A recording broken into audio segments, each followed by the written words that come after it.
No saate järgmisel lõiguna on mul hea meel teile tutvustada Kia uudist ja see uudis on sellise auto nagu Stonic näol. Ei oskagi öelda, ta päris nagu linnamaastur ka ei ole, aga sinnapoole tüürib, aga igatahes on tegemist väikese ja suhteliselt käbede ja toreda autoga, sellest kohe lähemalt. Mis ta siis ikka on? Kas linnamaastur või pigem mitte? Tõepoolest Stonic on üks selliseid viimaseid uudiseid, mis meil täna klientidele pakkuda on ja kui olla täpne, siis tegu on B-segmendi väikelinnamaasturiga, mis paigutub tänases mudelivalikus täpselt siis Kia Rio ja võib-olla siis Kia Sportage vahele. Uus mudel ei tähenda kindlasti mõne olemasoleva väljavahetamist. Kuna Kial mudelivalikus täna 12 erinevat mudelit, siis eesmärk ongi võib-olla see, et iga klient endale sobiva lahenduse mudeli näol leiaks.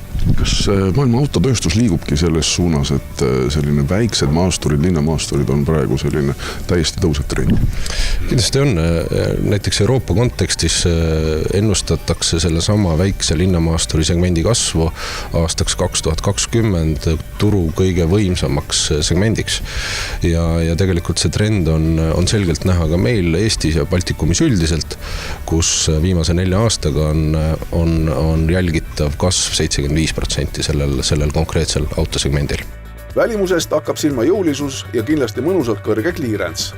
Mootorite valik Stonicule hakkab suhteliselt väikestest, lausa 1-liitristest mootoritest, mis lubab korraliku kütuse kokkuhoidu. Kia Stonicul on täna võimalikke jõuallikaid, millest sõiduk saadaval on siis 4. Nendest 3 on bensiinimootorid ja 1 on siis 1,6 diiselmootor. Ja meie jõuallikad, eriti siis bensiinimootorid, algavad juba siis 1-liitrisest nii-öelda turboversioonist pihta. Kindlasti pean rõhutama siin seda, et ei tasu karta seda 1-liitrist turbomootorit. Tehnilistest näitajatest saan veel öelda, et sellel mootoril on vaatamata oma 3 silindrile 120 hobujõudu ja kilovatti isegi 88, natuke peale 88,3.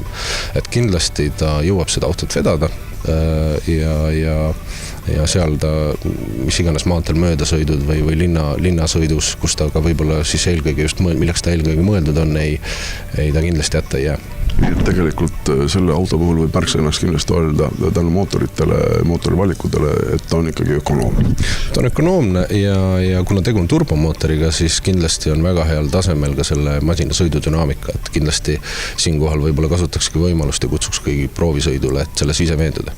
Täna meil sellele autole automaatkäigukasti vist ei pole. Täna tõepoolest on meil valikus ainult manuaalkäigukast, küll aga on tagasiside klientidelt selline, et see automaatkäigukast on siiski oodatud ja meie esimesed sõidukid automaatkäigukastiga saabuvad siis reaalselt salongides juba järgmise aasta septembris.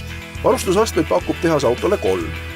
LX, EX keskmisele võib-olla ka tõenäoliselt niisugune enam müüdud varustustase ja siis TX väga sellisele nõudlikule ja juba kõrgemat varustustaset ootavale kliendile. Kia on jätkuvalt isegi hinnad alates, mudelid on väga heas varustuses ja isegi hinnad alates mudel võimaldab siis nii-öelda ka klientidel, kes muidu varemalt ei olnud Kiadega seotud, meeldivalt üllatuda.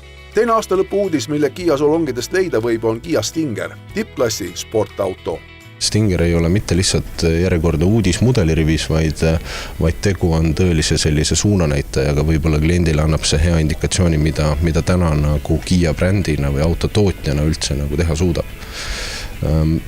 Saadaval on Kia Stinger meil täna 2 erineva mootorivalikuga, 2 erinevas varustustasemes on siis nii-öelda GT Line, GT Line varustustase, mis on saadaval siis 2,2 diiselmootoriga, 4-veolisena, 8-käigulise automaatkäigukastiga ja siis nii-öelda Kia tänane lipulaev ehk GT versioon, mis kapoti all omab siis 3,3